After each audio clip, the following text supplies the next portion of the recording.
Claro que lo creemos. Si no fuera así, este cuento no tendría razón alguna de ser, estando basado, como en esencia lo está, en el sentido de lo absurdo.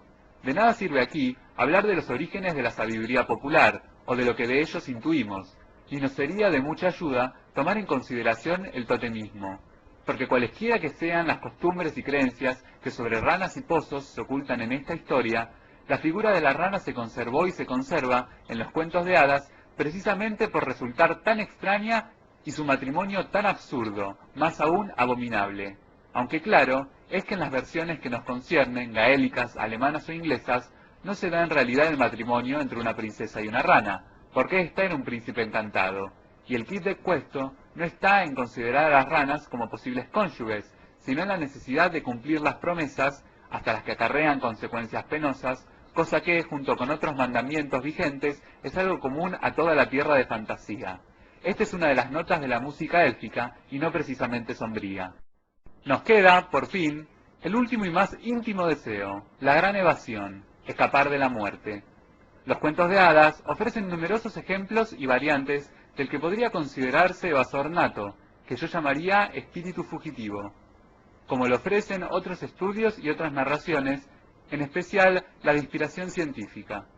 Los cuentos de hadas no los escriben las hadas, sino los hombres. Las historias humanas sobre los elfos están impregnadas del afán de escapar de la inmortalidad, pero no podemos esperar que nuestras historias sobrepasen el denominador común, aunque con frecuencia lo logren. Pocas lecciones quedan en ellas más claras que la carga que supone ese tipo de inmortalidad, o mejor sería decir, ese transcurso inacabable de la vida hacia el que el fugitivo se precipita. El cuento de hadas ha sido y sigue siendo especialmente apto para este tipo de enseñanzas. Para George MacDonald, la muerte fue el mayor tema de inspiración. Pero el valor consolador de los cuentos de hadas ofrece otra faceta, además de la satisfacción imaginativa de viejos anhelos.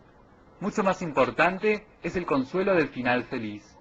Casi me atrevería a asegurar que así debe terminar todo cuento de hadas que se precie. Sí, aseguraría cuando menos que la tragedia es la auténtica forma del teatro, su misión más elevada. Pero lo opuesto es también cierto del cuento de hadas. Ya que no tenemos un término que denote esta oposición, la denominaré eucatástrofe. La eucatástrofe es la verdadera manifestación del cuento de hadas y su más elevada misión. Ahora bien, el consuelo de estos cuentos, la alegría de un final feliz, o, más acertadamente, de la buena catástrofe, el repentino y gozo giro, pues ninguno de ellos tiene auténtico final, toda esta dicha, que es una de las cosas que los cuentos de hadas pueden conseguir extraordinariamente bien, no se fundamenta ni en la evasión ni en la huida. En el mundo de los cuentos de hadas, o de la fantasía, hay una gracia súbita y milagrosa con la que ya nunca se puede volver a contar. No niegan la existencia de la discatástrofe, de la tristeza y el fracaso, pues la posibilidad de ambos se hace necesaria para el gozo de la liberación. Rechazan, tras numerosas pruebas, si así lo deseáis, la completa derrota, y es por tanto Evangelium, ya que proporciona una fugaz visión del gozo, gozo que los límites de este mundo no encierran y es penetrante como el sufrimiento mismo. Lo que caracteriza a un buen cuento de hadas, a los mejores y más completos, es que por muy insensato que sea el argumento, por muy fantásticas y terribles que sean sus aventuras, en el momento del clímax puede hacerle contener la respiración al lector, niño o adulto, puede acelerar y encogerle el corazón y colocarlo casi o sin casi al borde de las lágrimas, como lo haría cualquier otra forma de arte literario, pero manteniendo siempre sus cualidades específicas. Hasta los cuentos modernos consiguen a veces estos efectos. No es fácil. De toda la narración depende cuál sea la atmósfera del desenlace, que por otra parte da glorioso sentido a todo el relato. Al cuento que en alguna medida logre esto, nunca podremos considerarlo un fracaso total, cualesquiera que sean sus defectos y la mezcolanza o confusión de sus propósitos. Así ocurre con el propio cuento de Andrew Lang, Prince Frigio, tan insatisfactorio en otros muchos aspectos. Cuando leemos que todos los caballeros tomaron a la vida y gritaron alzando sus espadas, «Larga vida al príncipe Frigio». El gozo cobra algo de esa extraña y mítica característica del cuento de hadas, más sublime que el suceso narrado. Y ocurre así en el cuento de Lang, porque ese fragmento citado es una fantasía más profunda que el resto de la narración, que en general adolece de frivolidad y de la cínica sonrisa del cortesano y sofisticado conte. Este efecto resulta mucho más poderoso y estremecedor cuando se da en un buen cuento de hadas.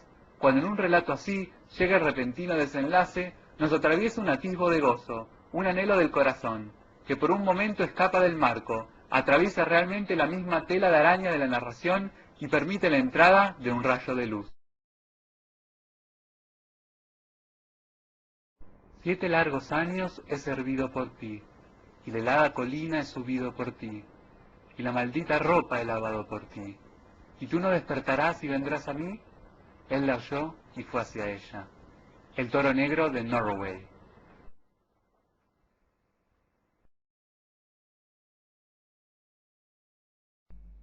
Vemos entonces que por un lado se habla de la eucatástrofe en El Señor de los Anillos. Tolkien enuncia que la eucatástrofe es el súbito giro feliz en una historia que lo atraviesa a uno con tal alegría que le hace saltar lágrimas. Tolkien arguía que otorgar la eucatástrofe es la más alta función de un cuento de hadas. Esta catástrofe buena, este repentino y gozoso giro que representa una súbita y milagrosa acción con la que ya nunca se puede volver a contar, no negaba la existencia de la discatástrofe, de la tristeza y el fracaso. Por lo contrario, la posibilidad de ambos se hace necesaria para el gozo de la liberación. En lugar de eso, negaba la completa derrota, y son por tanto Evangelium, ya que proporcionan una visión del gozo, gozo que los límites de este mundo no encierran y que es penetrante con el sufrimiento mismo. Hasta acá, lo que sacamos en claro es que la función del cuento de hadas y del Señor de los Anillos, que es sin duda uno, es la de proporcionarnos una visión del gozo a través de la eucatástrofe y negar la derrota final. Pero por otro lado, Tolkien habla luego sobre la larga derrota en el Señor de los Anillos. Tolkien expresó esta aflicción presente en el corazón de la vida de poco después de la publicación del Señor de los Anillos, en una carta fechada el 15 de diciembre de 1956. Soy cristiano y católico apostólico romano por lo demás, de modo que no espero que la historia sea más que una larga derrota, aunque contenga, y en una leyenda puede contener más clara y conmovedoramente, algunas muestras o atisbos de victoria final.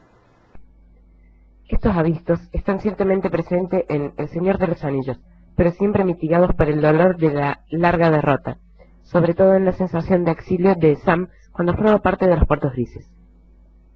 En esta parte no se pregunta, ¿Tolkien me había dicho que la función del cuento de hadas era la de proporcionarnos una visión del gozo a través de la catástrofe y negar la derrota final? Entonces, ¿por qué dice luego que El Señor de los Anillos es una larga derrota con solo muestras o atisbos de la victoria final? Pero parece que esta duda, a pesar de ser profunda, puede resolverse si consideramos lo siguiente. Tolkien ve el sufrimiento como resultado de un mal más allá del hombre, logra Satán la maculación de Melkor, por lo que estamos destinados a la larga derrota. Sin embargo, como Dios siempre parece volver en bien los malvados designios del enemigo, este sufrimiento, bien comprendido y aceptado, enseña a tener piedad y firmeza en la esperanza. Lo más poético es que la imagen del dolor y el sufrimiento enseñan a ser generoso, impulsando a quienes soportan las aflicciones de la vida a buscar las alegrías más allá del mundo. En esta parte vemos cómo finalmente llegamos al gozo y se niega la derrota final, por medio de una catástrofe proporcionada por el único, ciertamente no el anillo, sino Ilúvatar, Eru.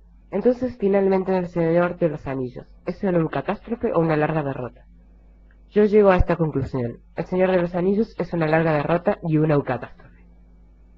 Como el propio Tolkien describe, el Señor de los Anillos es una larga derrota, llena de dolor y sufrimiento. En el mundo maculado, como lo conocemos, estamos destinados a la derrota, pero que, mediante Eru, se nos enseña que la derrota no es el final.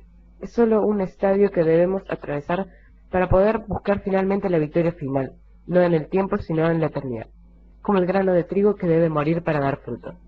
Otra vez podemos apreciar la cristiandad de Tolkien plasmada en su obra.